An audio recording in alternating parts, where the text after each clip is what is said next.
ದೇವರು ಬಯಸುವಂತದ್ದೇನು ಗೊತ್ತುಂಟಾ? ಆತನನ್ನು ನಾವು ಪರಿಪೂರ್ಣವಾಗಿ ನಂಬಬೇಕು. ಯೇಸುಸ್ವಾಮಿ ಮಲಗಿದ್ದಾನೆ, ಆರಾಮವಾಗಿ ಹಡಗಿನಲ್ಲಿ, ದೋಣಿಯಲ್ಲಿ ಮಲಗಿದ್ದಾನೆ.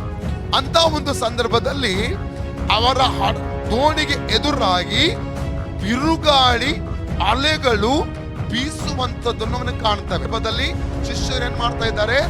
ಭಯಪಟ್ಟು ಹೋಗುವಂತದನ್ನು ಕಾಣ್ತವೆ. ಅಲ್ಪ ವಿಶ್ವಾಸಿಗಳೇ, ಯಾಕೆ ಧೈರ್ಯಗೊಡುತ್ತೀರಿ? ಜೀವಿತಕ್ಕೆ ಎದುರಾಗಿ ಕೆಲವೊಂದು ತಪ್ಪಾದ ಗಾಳಿಗಳು ಬೀಸುವಾಗ ನಾವು ತಕ್ಷಣ ಏನಾಗ್ತೇವೆ? ಅಲ್ಲಿ ನಿರಾಶರಾಗುತ್ತೇವೆ, ಬಲಹೀನರಾಗುತ್ತೇವೆ, ಸೋತು ಹೋಗುತ್ತೇವೆ. ಅದಕ್ಕಿಂತ ಹಿಂದೆ ದೇವರು ಮಾಡಿದ ಅದ್ಭುತಗಳನ್ನು ಮರೆತು ಹೋಗುತ್ತೇವೆ. ದೇವರೇ ನಮ್ಮ ಜೊತೆ ಇಲ್ಲ ಎಂಬುದಾಗಿ ಯೋಚನೆ ಮಾಡ್ತೇವೆ. ಯೇಸುವಿನ ಅವ್ರ ಜೊತೆಲಿದ್ದಾನೆ, ಆದ್ರೂ ಭಯಪಡ್ತಾ ಇದ್ದಾರೆ. ಅಪನಂಬಿಕೆ, ಅವಿಶ್ವಾಸವನ್ನು ಅಲ್ಲಿ ನಾವು ಕಾಣ್ತಾ ಇದ್ದೇವೆ ಪ್ರಿಯರೇ.